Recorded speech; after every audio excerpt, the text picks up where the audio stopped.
So chapter 6, we start dealing with a lot of things that are very similar to what we did in Appendix A with some of the logic, but we use this in discussing sets of numbers and other things, as well as counting possible combinations, and it's also leading to some basic probability as well. So some of these concepts will appear when we talk a little bit more about some probability as we move further into the course. But for the time being, it's just we're going to kind of look at sets and counting. And so today, the first part of this, we're going to look at sets and operations. So a set is a well-defined collection of objects. So we should be able to determine whether or not it belongs to the collection. So basically, it has to be clearly defined. So you can say, okay, is this part of the set or not part of the set? The objects of a set are called the elements, or members of a set. Elements are usually denoted by lowercase letters, and the sets themselves are usually denoted by uppercase letters. Elements, I mean, as far as lowercase letters go, typically not, because you're going to be dealing with numbers a lot, and descriptions a lot. So you're probably not going to see many lowercase letters for the members of a set or the elements of a set. So the elements of a set may be displayed by listing each element between the braces. This is called roster notation. So if I just list all the set numbers, or members of the set, I could do that. Sometimes I could even, if I know like what all the ones in between would be, I could use this dot dot dot formation. But sometimes you might have a set of numbers, or you might have a set that's just way too big to use roster notation, or it's really inconvenient to do so. So we also have a notation known as set builder notation. Basically, what we do is we define a rule, and that rule could be a mathematical expression, or it could just be a written description of what constitutes the members of that set. So, going back to set B from before, when it was listed A, B, C, D, so forth and so on, I can just say the members of the set are X, such that X is a letter in the English alphabet, and that's the the translation I just basically said. If A is an element of a set A, we write A and that little E symbol there, and that's basically as we say that that little lowercase a belongs to set A.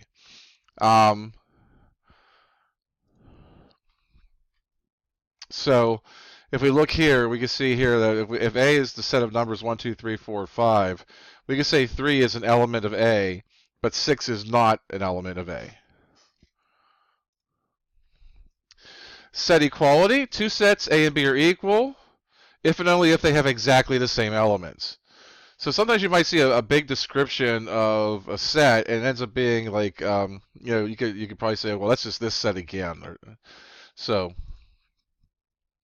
a subset, if every element of set A is also an element of set B, then we say A is a subset of B and write A subset B. I mean, that's how it's read. So an empty set, a set that contains no elements at all, is called the empty set and is denoted by a circle with a slash through it. And it's supposed to be a circle with a slash through it, not a 0 or anything else like that. So write the following in set builder notation. So take a moment, see if you come up with a way of putting this in set builder notation. There's a couple ways you could actually write it. So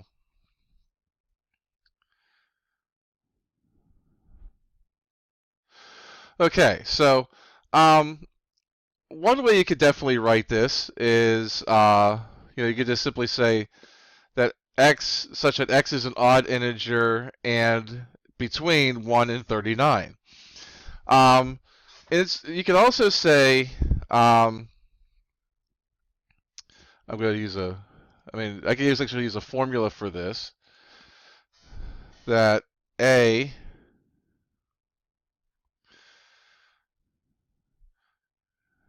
x such that x equals 2n plus 1, which is usually a usual symbol or usual expression that represents odd integers, where n is the element of an integer, and for some reason z is integers, and n is between, and I'm trying to think here what would make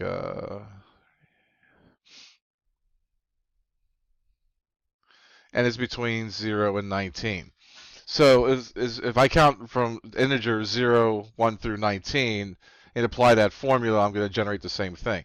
There's other ways you could also generate it too. I just wanted to give you a couple of examples in this kind of instance. So, example 2. Let U denote the set of all students who applied for admission to the freshman class at Faber College for the upcoming academic year. Let A equal a member, so basically X is an element of this universal, so basically all students who applied, and is also a successful applicant. B is all those who applied and is a female student enrolled in the freshman class. And C is, out of all those who applied, is a male student enrolled in the freshman class. So I want you to do two things for this. Draw a Venn diagram that represents U, A, B, and C, and state whether the following are true or false. Is A a subset of B, B a subset of A, or is C a subset of B? Well, it could be one or more. So take a moment, answer those questions. The Venn diagram, I'm not going to be able to get from you and see what your Venn diagram is, but I'm going to ask particularly that you answer B based off of the Venn diagram you should be making.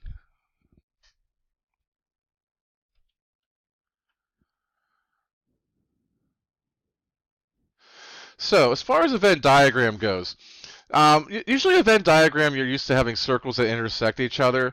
But the problem is with this, you basically have, A, a successful applicant, which would be a student enrolled in the freshman class, because we're really looking at students who applied to be in the freshman class. So my universe is only students who applied to be a member of the freshman class. Either they were successful and are a member of the freshman class, or they're not. So basically, A is going to be a set in this universal, but B and C are going to be basically a split between a split amongst A. And we also have male and female, so every student is going to be male or female. We're talking biological now. Don't want to kind of start any controversies.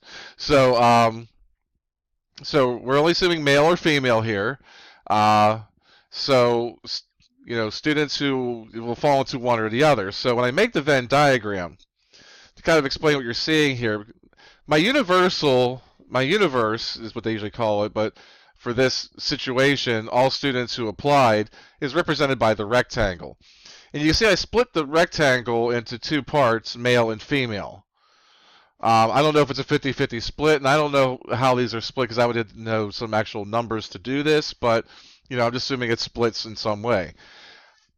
Set A is represented by the entire circle. Now that circle is partially in the male part of this universal, and part of it's in the female. And of course, and B and C would be those sets in there, where B, is the right-hand side in green, C is the left-hand side in yellow. So that represents the circumstance here. Now, as you can see from here, A is not a subset of B. B is a smaller set. Everything in B is going to be in set A, but not everything in A is going to be in set B, because there's some males in set A. So A is not a subset of B, so that's false. B, however, is a subset of A. You can see that B makes up a portion of the circle we denoted as A, so that's true. And C and B, one excludes the other. Again, basic, principles here. No, other controversial things. I have to basically say stuff like that nowadays. But for this case here, false. you're either a male or a female, from a basic standpoint. So there you go. A set union. Let A and B be sets. The union of A and B, written A union B, that's how that big U is written, is a set of all elements that belong to either A or B or both. So you're seeing what the union looks like there. A set intersection, and basically that symbol is an upside down U. The intersection would be those that are both in A and B only. They have to be in both groups. And then you have the complement of a set. It's basically anything that's not in a group. So if I have set A in this universe, then anything that falls outside of that would not be not A. So with these things in mind and knowing how these symbols are, they want you to shade the portion of the Venn diagram that represents each set. So I'm going to give you time to shade in a Venn diagram, if you want to rewrite it, and then you can use it to check your work. But I want to give you a little bit of time to do that. So I'll give you a reflective pause here and see if you come up with the correct answer for this.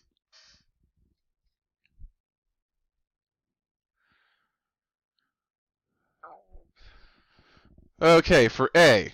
So anything that's not in A and not in B and not in C. So basically the way that this is, being interpreted, if you're in A, it's not in this group. If you're in B, it's not in this group. If you're in C, and certainly the regions that are both there. So basically, everything that falls outside of those circles is what we're talking about. And so if I shaded the Venn diagram, that's what it would look like. The second one, A union B, and we're going to complement that. So it means anything that falls outside of that, and C. So A union B would be the combination of these two circles, A and B. Well, I'm not going to be in that. So anything that falls outside of that is fair game. So I'm not going to shade anything that falls into A and B. I want though C to be a part of it. So basically, I'm looking at the part of C that doesn't venture into A or B, and that's why I would shade this portion of it. So those would be how you would shade those. And these Venn diagrams do come in handy, especially when you start getting some complicated circumstances where they're asking like for, well, how many falls in this group, how many falls in that group, that sort of thing.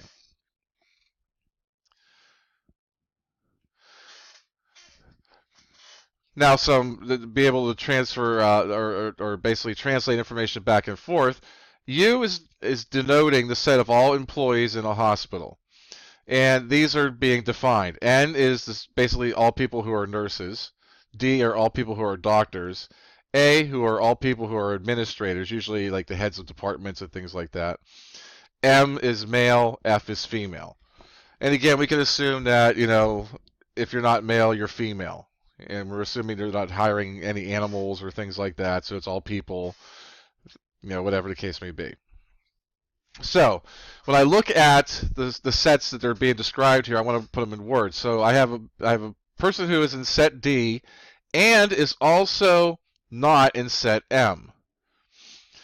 So if I want to be literal with this, it's basically saying that these are the people who work at the hospital who are doctors and not male. I could also say they're doctors who are female. I could also say they're female doctors. Working under the premise that there's only male and female. Which is a safe premise, but but if you're being literal to what it's saying exactly, you would say it's basically all the employees in the hospital who are doctors and not male. Whereas B would be all the employees who are doctors and administrators. So, that's pretty straightforward. There's really no other way to really state that because you don't know what the actual titles are because there's nothing in here that says that, but you can just say they're administrators.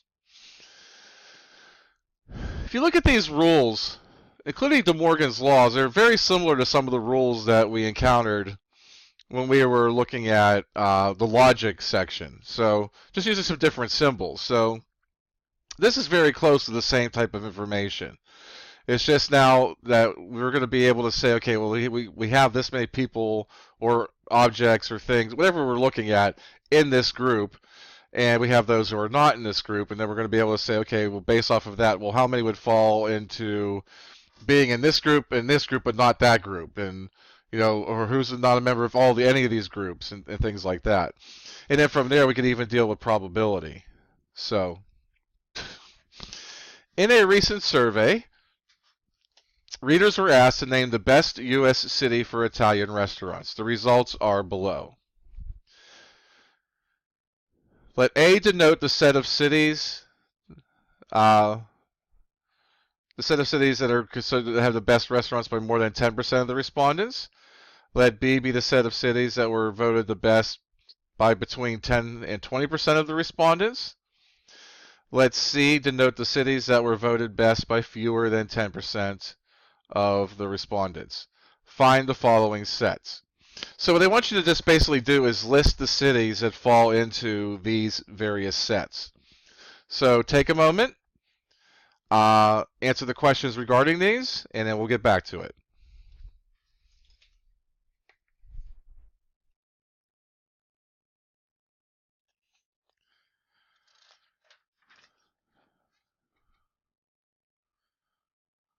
All right.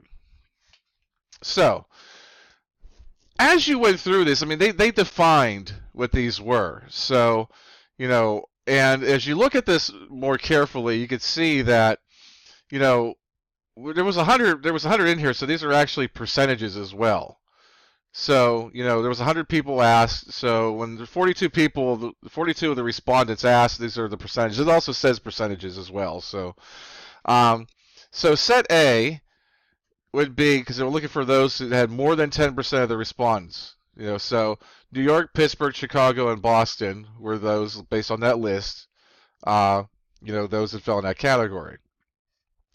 Between 10 and 20%, well, that's basically Pittsburgh, Chicago, and Boston. So basically, we have some members of Set B that are also in Set A, but not all members of Set A are in Set B. And then you have Set C, which denote the cities that were voted best by fewer than 10% of the respondents. And so fewer than 10 was Las Vegas, San Francisco, and New Jersey. So now we want to come up with this. And we answered question A already, because we had to do that in order to define these sets, and the set was just defined. Now I'm looking for, in B, the union of A and B.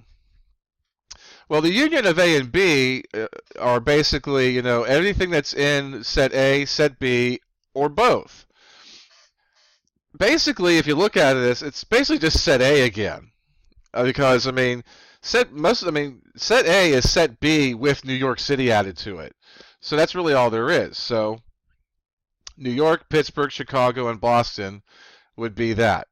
So that's what we mean by sometimes you'll have, some sets that, they may have more symbols to them, but ends up being a simple set. So A union B happens to equal A here because they would be the same thing. Now, I'm looking at the union of A and C, but I'm looking for the complement of that. So anything that's not in the union of A and C. Well, there's 7 cities in this list here. Between A and C, it takes up all 7 of them. So if I'm looking for anything not amongst, any member that's not in those set of 7 cities, well, there aren't any. So that's the empty set. There are no cities from this list that will fall into that category. For D, first we're looking for the complement of A and B. So I'm looking for anything that's not in both A and B. So right now, that's just New York City. So I'll make a little note down here. So right now, this part right here is just New York. And anything not in C. So basically, and if I'm going through this, so these are out. Now I also want to make sure that, nothing from C is concluded. So these are out. So really the only one that I'm going to have here is New York.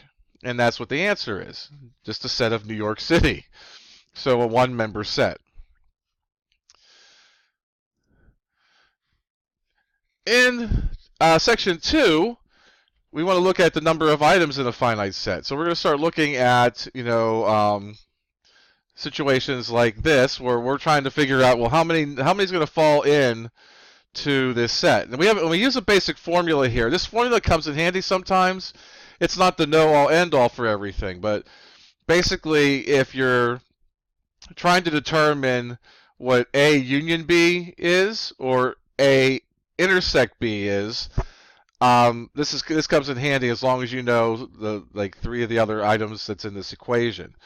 So answering some of the other questions, that gets to be a lot more difficult, and it's a lot easier if you make use of a Venn diagram. So I'm going to show a Venn diagram as part of this. And right now I have 2 sets. I have set A and B. I have in this universe U. I didn't mark it as U, but I mean technically I really should. I guess I'll do that really quick right now. This is U. Now I know how many things fall into set A. I know how many things fall into set B. I know how many things I have in total. I know I have 40 items, or 40 whatever this is, in the intersection of A and B. So right now, I can say there's 40 elements here. So those are 40 that are shared between both A and B. I got to figure out what these other numbers are. I know in set A there's 100 members. Well, there's 40 of them that are not in that are a part of B as well. So there would be 60 that are just in A but not in B. And likewise, for set B, I know there's 80. I know there's 80, members there. 40 of them are also in A. So those that are not in A would be another 40. So I could come up and say, okay, well, I know that this is true. Now the 60 on the outside, when I add up these numbers on the inside, I have a grand total of 140, elements. There's 200, in total in this universe. So if 140 of them are in this region that's, the union of A and B, that means there's going to be 60 that fall outside of that. So I kind of answered the question A as I went through this, because I had to figure out what the universe was that wasn't inside of those circles, and that was 60. So when I'm looking at this here, I'm looking at, okay, A union B, that's my 40, 40, and 60. So 140 members of that one. For B, when I look at this, I'm looking for anything that's not in C, or not in A, and also in B. So anything that falls outside of A and is a member of B. So that shaded region and that light green is what it would be, so there's 40 there. For this last set, I'm looking for the number that falls in the union of the complement of A and the complement of B. So this one's a little bit more tricky, so let's kind of go through it step by step. So right now, I'm going to look for anything that falls outside of the set A. And so that would be defined by anything except inside the circle A. So we're talking about these members here. So I shaded everything. Now everything that's been shaded up to this point is going to stay shaded because I am looking at a union. If I was looking at an intersection, I'd be looking to see, okay, where does the shaded regions overlap, that sort of thing. For this one here, now I'm going to add to this anything that falls outside of B. So, the only thing that I'm going to be able to shade outside of B that I haven't shaded before was this part of A. So basically, that 40 inside there is basically the only group that, falls outside of this set as it's described. So basically, in this kind of circumstance, I would say that since there's 200 in this whole group, and I'm looking at all but 40 of them, this would be 160. And this goes along with De Morgan's law, one of them at least. It says, okay, well, if I'm looking at the number of A intersection B naught, that's going to be basically the number of AC union B complement, which is what we're showing here. So that's why, I'm basically excluding everything is outside the intersection of A and B.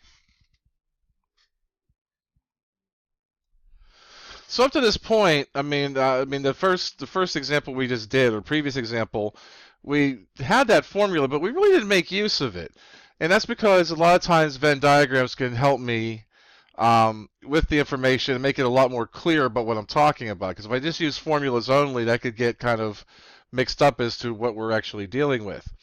On the other hand, sometimes that formula is necessary because in an instance like this, we're given that the number of elements in set B is 6. The number of elements that are in either A or B or both is 14. And the number of elements that are in both A and B is 3. We want to find the number of elements that are in A. So take a moment, see if you can figure out a means of figuring that out, and we'll go over it in a moment.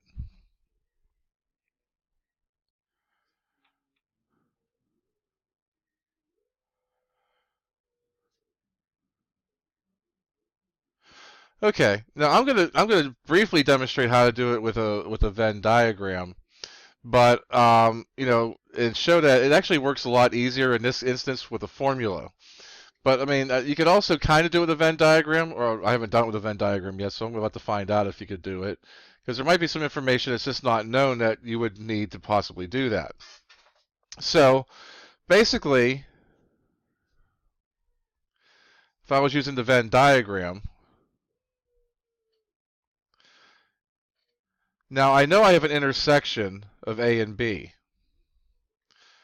So here's A and here's B. So I do know they overlap and there's 3 members in that. I do know that there are 6 members in B, but I have 3 of those members that are also in A, so there's 3 outside like that.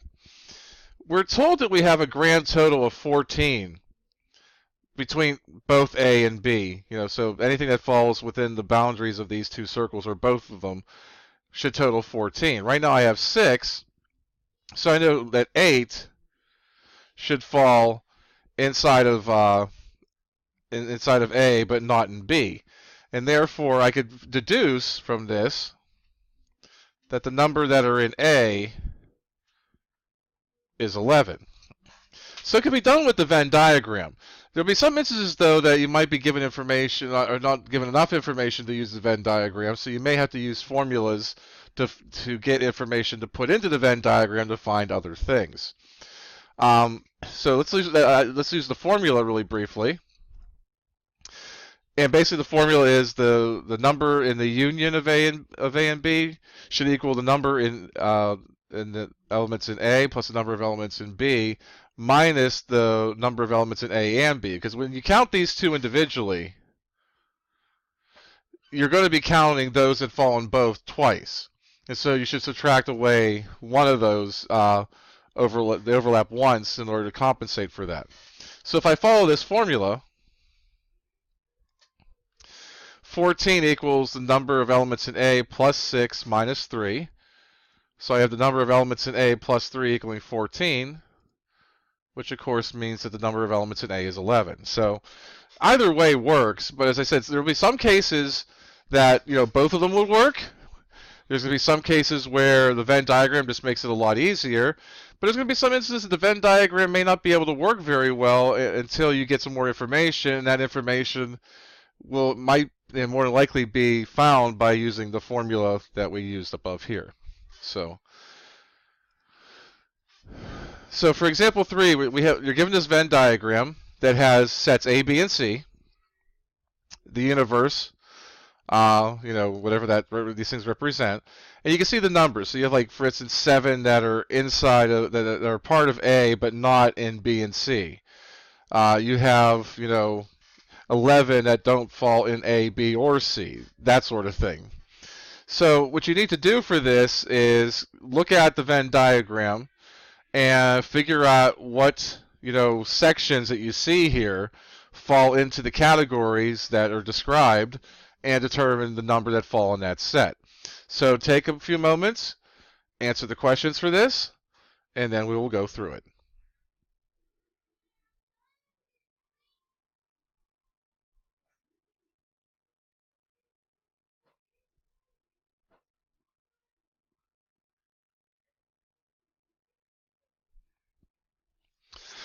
All right, so let's go through these. And some of these are pretty easy, but the more simple the stuff you have in them, the more you have to consider them. So the first one says the number of elements in A. So I'm just going to look at anything that falls inside circle A. And as you can see there, that's everything there. And if I total 7, 4, 3, and 2, that is a total of 16. The second one I'm looking at for B is the number that fall in the union of A and B. So in the union of A and B, it means that anything that's in A or B or both. So I'm looking at this region right here. And again, I total up all those, 7, 4, 3, 2, 5, and 8, and I get 29. For C, I want those that fall in A and B and C. So they have to be in all three of them. And that would be this region right here. So there's 3. For part D, I'm looking for the number that fall in the complement of the set described by the union of A and B and the intersection of C. So essentially what I'm looking for here is, first I'm going to look at A union B, which is basically the same thing we had in part B, those 29 elements there. But now we're really looking at those that fall in C as well. So I'm looking at this region that's right here. And I'm going to use my pointer here, so I don't want to be tracing all over this. So looking at this region like right here. Now, I want the complement of that, so I want now everything that falls outside of that region. So what falls outside of that region is this. Now, I made a mistake when I made the PowerPoint slide because it's not 12. 12 is what's inside that region. I got to find what's outside of the region. So right idea, just, I put the wrong number in. Just notice that as it came up. So I want to total up what's on the outside. So I have 7, 2, 9, 8 is 17, 28, 38. So there's 38, whatever these are, elements in group D. And as far as E goes, I'm looking for those that fall outside of A union B and not C. And I want to do the complement of that. So again, A union B is everything, in this region right here. Let me get my laser pointer going. So anything that falls in these two circles again, those 29 elements that we had from B. Now I'm only looking for those that fall outside of C. So I'm looking at these 17 items here. But I want the opposite of that. So I want anything that falls outside of that region. And there's 33 items that fall outside of that. So, so basically having the Venn diagram comes in handy because you can shade it and see what's there. And it makes some of these a little bit easier to handle. For the last example here for sections 6.1 and 6.2, we have this information here. Data released by the Department of Education regarding the percentage of 9th grade students that don't graduate show that out of 50 states, 12 states had an increase in the dropout rate during the past 2 years. 15 states had a dropout rate of at least 30% during the past 2 years. 21 states had an increase in the dropout rate and or a dropout rate of at least 30% in the past 2 years. And you're asked 2 questions here. How many states had both a dropout rate of at least 30% and an increase in the dropout rate over the 2-year period? So it's an and. And B, how many states had a dropout rate that was less than 30% but that had increased over the 2-year period? And that means the dropout rate has increased. So take a moment, consider these questions, give the answers, and then we will go over it.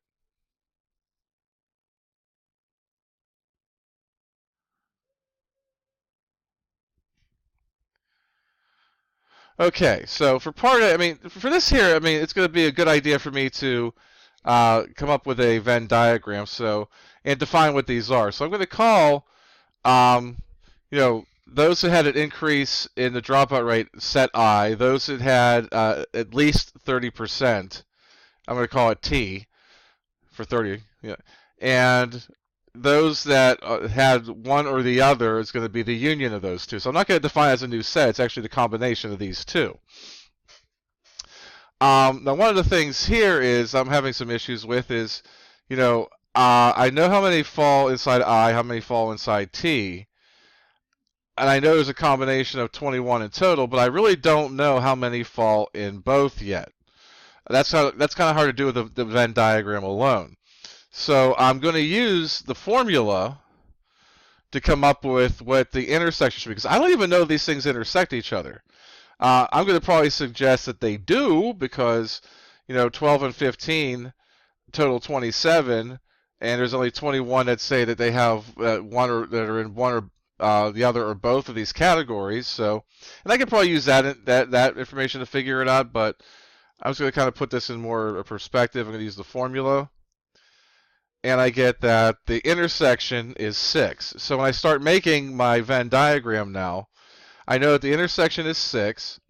Since there has to be 12 total in group I, there should be 6 that are, inside of I but not also inside of T. And likewise, there should be 9 that are inside of T but aren't also inside of I. And since this makes up a grand total of 21 of the states, the other 29 states fall outside of those two circles as part of my, universal. So when we look for how many states had both a dropout rate of at least 30% and an increase in the dropout rate over the 2-year period, well, that's what, the intersection of I and T represents. So there were 6 states that had both a dropout rate of at least 30% and an increase in the dropout rate. Now in part B, we're looking for how many states had a dropout rate that was less than 30% but had increased over the 2-year period. So we're looking for essentially this number that, had the increase I and the complement of T, so not T. So basically we're looking for anything that falls inside of I but doesn't fall inside of T. And that would be this region right here. And so based off of that, there are 6 states that had a dropout rate less than 30% but had an increase in the dropout rate during that 2-year period. And so that is the last example here. If you have any further questions, please make sure to bring them up in class. Until next time, have a good day.